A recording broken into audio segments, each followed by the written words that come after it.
जवान लड़का रात के अंधेरे में बिना किसी को बताए घर की खिड़की से बाहर निकला और सुनसान रास्ते पर चलने लगा। वास्तव में वो लड़का अपने मन से बहुत परेशान था। लड़का बहुत योजना बनाकर अपने काम करने की कोशिश करता, लेकिन लड़के का मन उससे कोई और ही काम करवा लेता।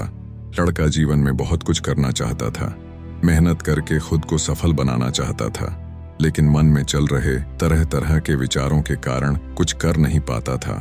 दोस्तों, लड़का रात को कहाँ जा रहा था और वो अपने मन को अच्छे काम में कैसे लगाएगा, ये जानने के लिए कहानी को आखिर तक देखना। फिर आपको आसानी से समझ आएगा कि अपने मन को सही कामों में लगाने के लिए और मन को शांत रखने के लिए कौन सा तरीका काम आता है। कहानी शुरू होती है गांव में रहने वाले एक युवा लड़के से। लड़के का मन बहुत ही अशांत रहता था। उसे अंदर ही अंदर बहुत तनाव महसूस होता।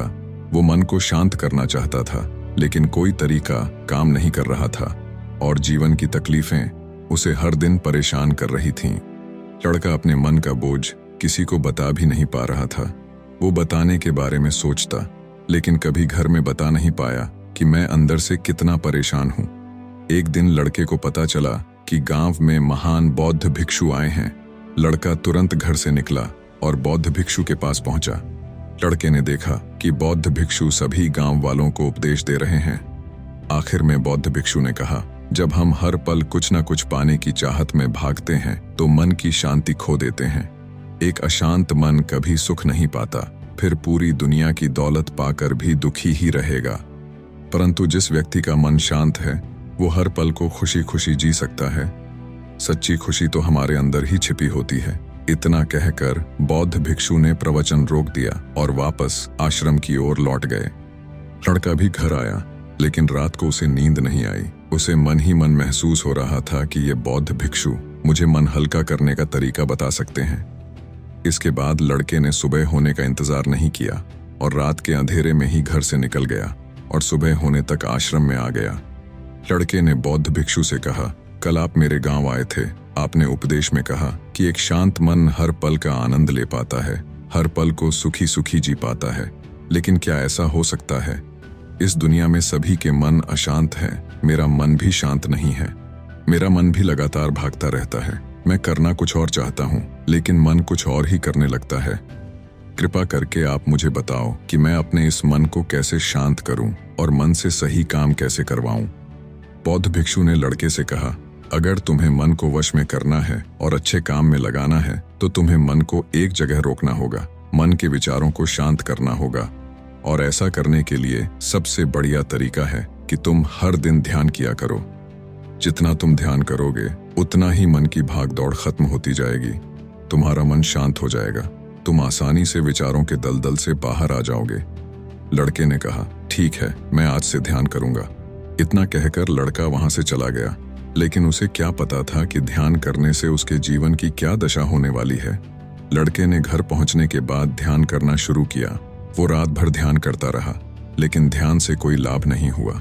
उल्टा वो जिन विचार को रोकना चाहता था वे विचार पहले से ज्यादा परेशान करने लगे।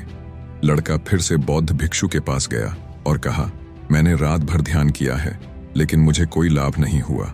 मेरा मन तो अभी भी अशांत है। आपने कहा था कि ध्यान करने से मन शांत हो जाता है, लेकिन ऐसा क्यों नहीं हुआ? बौद्ध भिक्षु ने लड़के से कहा, लगता है तुमको बहुत जल्दी है, लेकिन एक बात समझो, एक बार ध्यान करना काफी नहीं है। तुमको कई दिनों तक अभ्यास करना होगा, तब धीरे धीरे समय के साथ मन शांत होना शुरू होगा। लड़के ने कहा, लेकिन मेरे पास इतना समय नहीं है। मुझे कोई ऐसा तरीका बताइए जो जल्दी जल्दी मेरा मन शांत कर दे और मैं खुशी खुशी अपना जीवन जीने लग जाऊं। मुझे कुछ ऐसा बताओ जिससे मेरा मन आज के आज और अभी शांत हो जाए। बौद्ध भिक्षु ने कहा, ठीक है, मेरे पास तुम्हारे लिए एक तरीका है जिससे तुम्हारा मन अभी शांत हो जाएगा।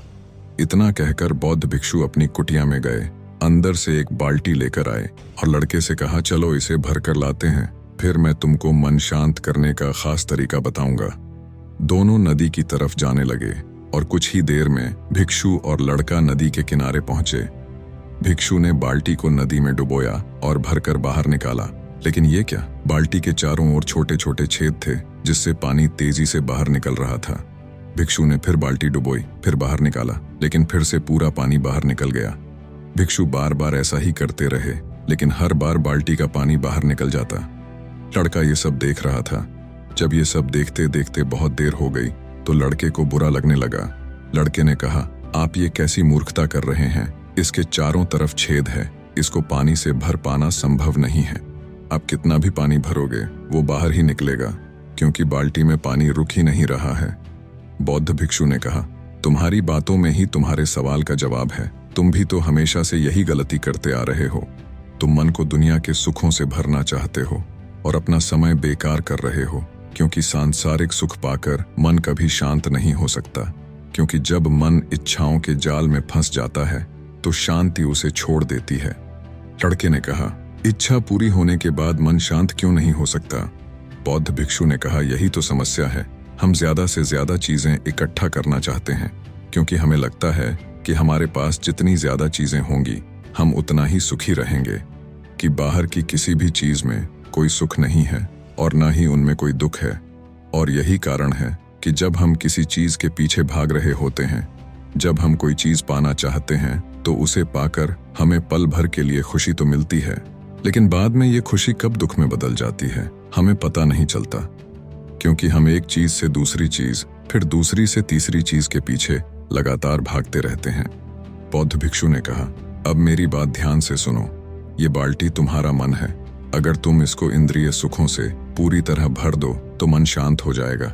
लेकिन दिक्कत ये है, इस बाल्टी की तरह ही तुम्हारे मन में इंद्रियों के छेद हैं।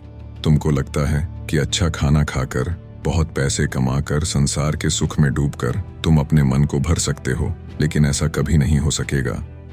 तुम मन को जितना भरना चाहोगे ये उतना ही खाली होता जाएगा। इसलिए अपने मन को बेकार के सुखों से दूर हटाओ। लड़के ने कहा, मैं समझ गया कि मैं अपना जीवन खुद ही बर्बाद कर रहा था। मन की इच्छा पूरी करके और दुनिया के क्षणिक सुखों से शांत नहीं किया जा सकता। लेकिन अब मुझे क्या करना होगा? बौद्ध भिक्षु ने कहा, मन को भरने के बजाय मन को पूरी तरह खाली कर दो। बाहर का कूड़ा अपने भीतर मत जाने दो। इस तरह तुम्हारा मन अपने आप ही खाली हो जाएगा। लड़के ने कहा, लेकिन ये कैसे होगा? मैं जो देखता हूँ, जो सुनता हूँ, वो तो मेरे मन में अपने आप आ जाता है, तो मैं उसे अंदर जाने से कैसे रोक सकता हूँ? बौद्ध भिक्षु ने कहा, मन को खाली करने के लिए तुम ये कर सकते हो, हर दिन ध्यान करना शुरू करो, क्योंकि मन को आसानी से जीतने के लिए ध्यान सबसे ज्यादा जरूरी है। लेकिन एक बात मन में अभी उतार लो, केवल एक दिन ध्यान करने से कुछ नहीं होने वाला। मन को जीतने के लिए हमें हर दिन ध्यान का अभ्यास करना होगा, साथ में धैर्य रखना होगा। भिक्षु ने कहा, मान लो तुमको भूख लगी है, लेकिन मुझे एक बात बताओ, क्या एक बार खाना खा लेने से फिर कभी भूख नहीं लगेगी? लड़के ने कहा, ऐसा तो नहीं हो सकता। मैं कितना भी खा लूं, मुझे दोबारा भूख जरूर लगेगी। बौद्ध भिक्षु ने कहा, ठीक इसी तरह एक बार के ध्यान से हमारा मन शांत नहीं हो सकता। ध्यान हमारे मन का भोजन है। अगर भोजन समय पर नहीं मिलेगा तो मन बाकी चीजों में उलझ जाएगा। जब हम निरंतर ध्यान करते हैं तो हमारे मन की भूख शांत होने लगती है, और एक समय ऐसा आता है हमारा मन विचार के पीछे भागना बंद कर देता है और हमें समझ आता है कि शांति बाहर नहीं अंदर से आती है। इसीलिए ध्यान को जीवन में अवश्य लेकर आओ। जब व्यक्ति ध्यान की ओर बढ़ता है तो वो धीरे धीरे बाहरी विकारों से मुक्त होकर अपने मन को शांत करने लगता है। विचारों का बोझ कम होते ही भीतर की अशांति भी खत्म होने लगती है। गौतम बुद्ध ने कहा है, मनुष्य की सबसे बड़ी जीत अपने मन पर विजय पाना है। लड़के ने कहा, मुझे समझ आ गया है। मैं आपसे वादा करता हूँ कि मैं अपने मन को शांत करूंगा, चाहे इसमें कितना भी समय लगे, लेकिन बेकार की इच्छाओं और बाहरी शोर से अपने जीवन को और बर्बाद नहीं करूंगा।